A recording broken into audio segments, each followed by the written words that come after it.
Hace 1 año y medio que publiqué el primer video de este canal, la serie llamada Los Misterios de Villa Elisa, que si no la viste, te recomiendo que vayas a verla. Pero en este video voy a centrarme solo en los túneles, comenzando con las entradas del Club de Fomento Barrio Jardín. Estas imágenes corresponden a la primera investigación que hice sobre los túneles de Villa Elisa. Como podemos ver, las entradas se encuentran tapadas, sin acceso al público en general. El día que filmé este video, tuve el permiso para poder abrir las entradas, pero no para poder ingresar. Me dijeron que era para evitar cualquier tipo de accidente. En los últimos tiempos, estos sótanos se utilizaron como depósitos y luego se cerraron dejándolos sin uso, en muy malas condiciones. Dentro de este subsuelo, en una de las paredes, se puede ver que había una abertura, lo que daría a entender que sería una conexión, la cual fue tapada y cerrada con ladrillos de distinta época. Se cree que esta entrada y conexión tapada conduciría hasta el actual Camping Luz y Fuerza, que se encuentra ubicado a tan solo 100 metros del Club Barrio Jardín. Y haciendo referencia a esta entrada a los túneles, una vecina llamada Laura me compartió esta sección especial del diario que habla sobre Villa Elisa, y en una de sus columnas podemos leer sobre algunos testimonios sobre los túneles. Otra de las historias que crecieron de las cenizas del castillo es la de los túneles. Hay testimonios coincidentes de quienes entraron a esos pasadizos. Cerca de la cancha de tenis, que hoy ya no existe, se podía acceder a un sótano. Un día entramos con mi marido. Yo alcancé a bajar unos escalones, pero él se internó varios metros por el túnel, recuerda Elsa Bugallo, vecina del barrio.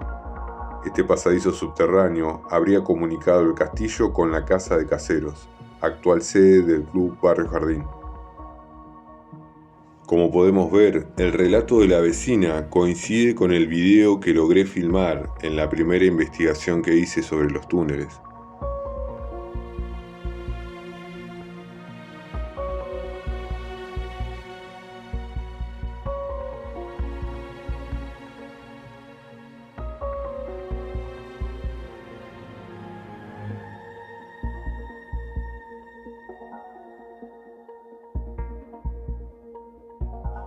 Este lugar que estamos viendo en pantalla es donde se encuentra el actual Camping y Recreo Luz y Fuerza.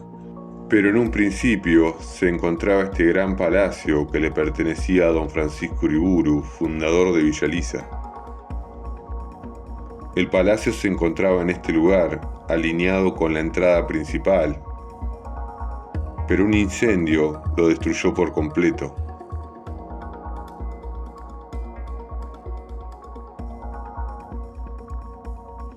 Don Francisco Uriburu, político, ministro de Hacienda de la provincia de Buenos Aires, en 1887 decide comprar una gran extensión de tierra junto a su yerno llamado Luis Castel, banquero y empresario multimillonario español. Juntos realizan la compra de 5.000 hectáreas, desde la actual Punta Lara hasta la actual Villa Elisa. En Punta Lara, Luis Castel manda a construir su gran palacio frente a las costas del Río de la Plata, que luego este palacio será vendido al multimillonario uruguayo Francisco Piria.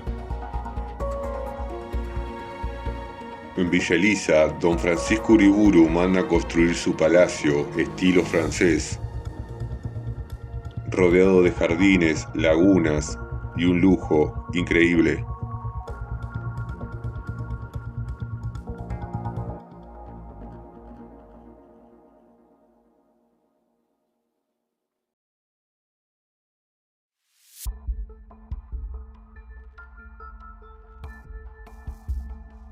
El segundo túnel del cual les voy a hablar conectaba el ex Palacio Uriburu con el ex Palacio Castel, conocido como el Palacio Piria. Este túnel atraviesa todo el campo, llegando hasta el Río de la Plata. Mi papá trabajó en Luz y Fuerza y me contó que algunos compañeros de trabajo fueron al túnel que va hacia Punta Lara. Estaba hecho de ladrillo como una bóveda y lo más alto tenía 2 metros de alto. Hicieron 4 kilómetros y no pudieron seguir porque le faltaba el aire. Me contaba que la mayoría de los túneles partían en donde están los vestuarios, si conocen Luz y Fuerza, donde está el aljibe. Mira, el túnel está en el Club Luz y Fuerza, sale de las grutas y llega al Palacio Piria. El túnel se encuentra bien, hay que tener cuidado nomás con la subida del río. Hay que llevar lámparas porque es muy oscuro, va de oeste a este. Creo que en la época de Guerra de Malvinas, bomberos de Villa Elisa encontraron en el túnel que va del actual predio de Luz y Fuerza hasta Punta Lara. Se especuló que estaba relacionado con el contrabando de antaño.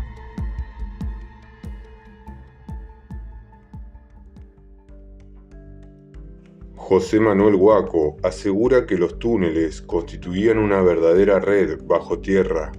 Cuando estaba en Civiles Voluntarios, decidimos investigar qué había de cierto en las historias de los túneles. Recorriendo el campo cercano, encontramos cada 40 metros unos respiraderos de 30 centímetros de diámetro, que sobresalían 40 centímetros del suelo. El viejo aljibe del castillo era otro respiradero del túnel. Había una entrada en el Club Barrio Jardín y otra en lo que había sido la residencia de Castel, frente a la plaza. Nunca se demostró la verdadera extensión de estos subterráneos. El mito habla de historias de contrabando y lo hace llegar hasta el río. Hasta que una investigación arqueológica lo descubra, sus secretos seguirán alimentando la leyenda.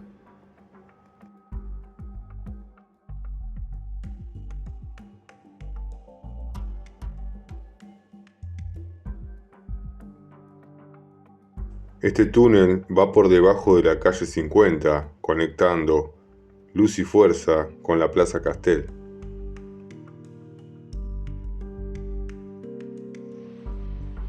La Plaza Castel lleva su nombre en honor al fundador, Luis Castel. En estas 4 manzanas que ocupa la plaza, Luis Castel junto a su esposa, Elisa Uriburu, tenían una de sus quintas. Todo este gran predio pertenecía al jardín privado de la familia, Castel Uriburu. Como podemos ver, cuenta con una gran variedad de árboles. Y justo donde la plaza limita con el Camino Centenario, podemos observar esta construcción que se encuentra sobre una superficie un tanto elevada.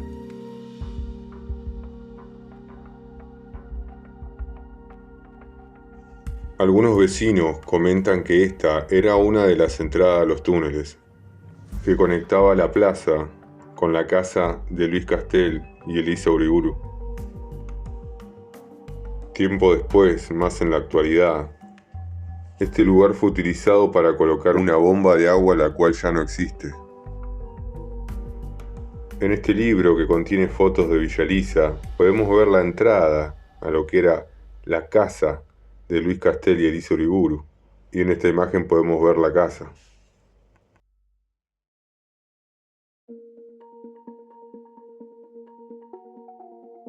Por ende, acá tenemos el túnel que iría desde la plaza hasta la actual Luz y Fuerza, el ex Palacio Uriburu.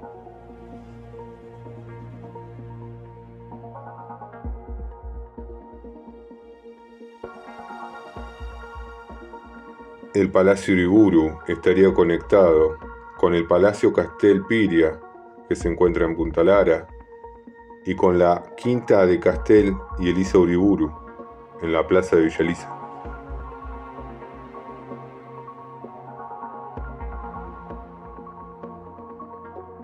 Los túneles empezaban en la plaza, si no tengo mal entendido. Por los años 60, al terminar la plaza mirando hacia Capital, cruzabas la calle empedrada y había un predio con rejas algo abandonado. Había montículos de tierra y palmeras, donde los jovencitos, entre ellos mi hermano, entraban por unos corredores y podían recorrer un trecho, pero no se animaban a más cuando ya no llegaba la luz de la entrada. Creo porque al no vivir ya en mi villa querida y no ir por esa zona en especial, ahora hay una estación de servicio y las palmeras siguen estando como referencia de lo que digo. Estas son las palmeras a las cuales hace referencia la vecina en su relato. Y acá podemos ver la estación de servicio la cual nombra.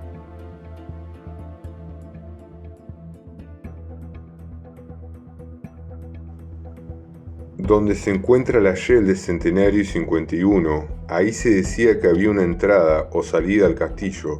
Cerca de esa entrada existía una palmera, que no sé si se encuentra aún, y que pasaba por debajo de la Escuela 17, el famoso túnel. Yo conocí la pileta, tendría 10 años. Cursé la primaria en Escuela 17, frente a ese lugar, un día con unos compañeros, entramos y recorrimos la pileta. Estaba sin agua, lleno de plantas. Si no recuerdo mal, era celeste, tal vez envenecida. También vimos un agujero en la tierra, no muy lejos de la pileta. Tenía escalera de hierro. Esta es la escuela 17, llamada Luis Castel, que en su frente tiene una palmera. Y como podemos observar, el Palacio Uriburu también contaba con una palmera, al igual que el Palacio Castel o Palacio Piria. Y esto es porque las palmeras indican la entrada a los túneles.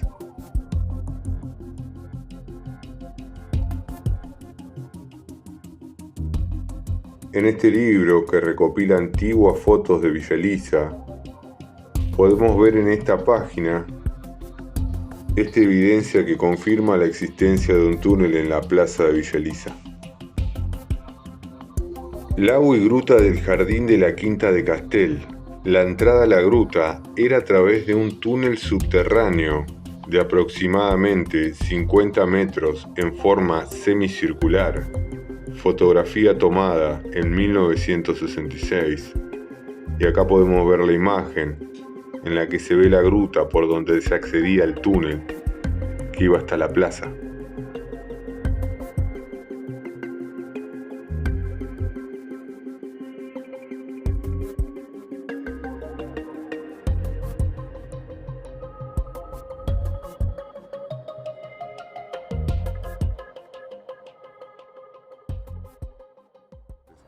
De acá viene la historia.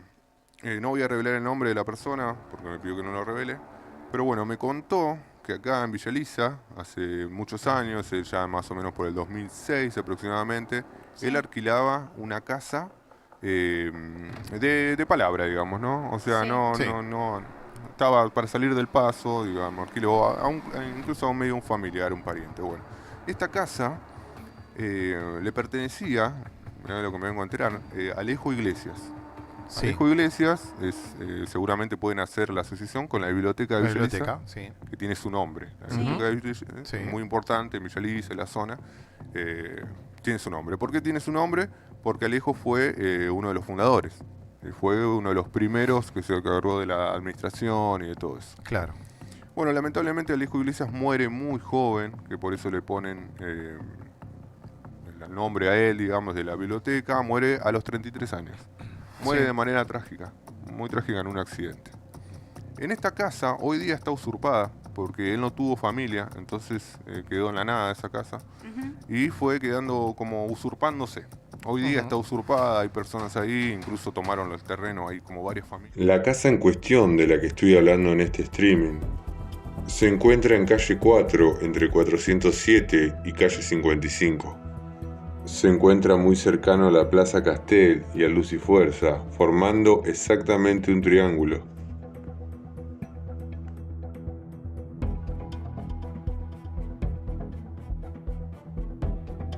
Esta es la casa que le pertenecía a Alejo Iglesias. Podemos ver su antigüedad y lo deteriorada que está.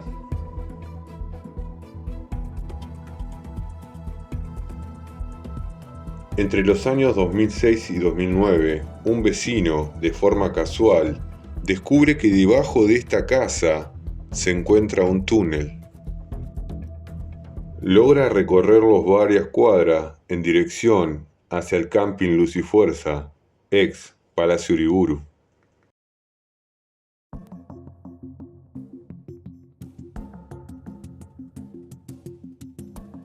Lamentablemente, este vecino no logró recorrerlo por completo, ya que en cierta parte del túnel comenzó a sentir que le faltaba el oxígeno.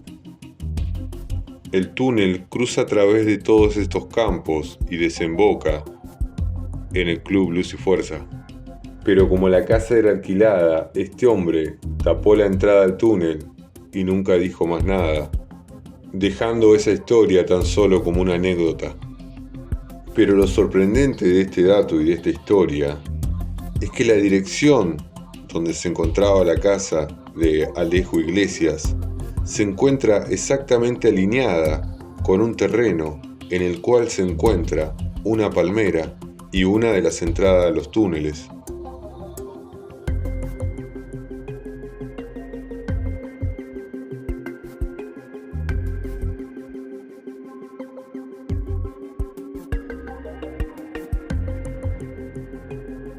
Estas imágenes corresponden al capítulo de Los Misterios de Villa capítulo 3, y podemos ver que en este descampado se encontraba una palmera, pero en la actualidad esta palmera fue cortada y solamente quedó el tronco.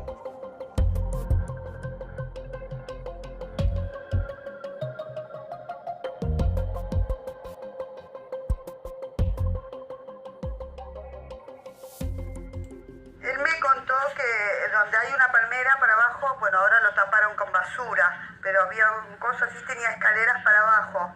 Bueno, y después le dio miedo porque era de chico que pasaba, porque antes era todo escampado por ahí. Y ahora está como tapado, pero donde está la palmera está el coso, ahí cerquita está el túnel ese. Está al costado, o sea, del frente de la palmera está, y bueno, ahora sí le tiraron basura, pero tiene una escalera eso para abajo. Así que, todo materiales ahí. El terreno está alambrado, pero en completo abandono. Ni siquiera hay un cartel de venta. Como podemos ver, la maleza está creciendo. La palmera fue cortada y al lado aún se ve un gran agujero. Un año después del relato de la vecina y el video que acabamos de ver, volví al lugar para ver cómo se encontraba este terreno. Y el terreno realmente casi no se puede ver, ni siquiera se distingue el alambrado, de tanta maleza y de tan grande que crecieron los árboles. Y las plantas se apoderaron completamente de este terreno. Lo llamativo es que este terreno sigue sin cartel de venta y parece en completo abandono. Y la palmera que marca la entrada al túnel apenas se logra ver.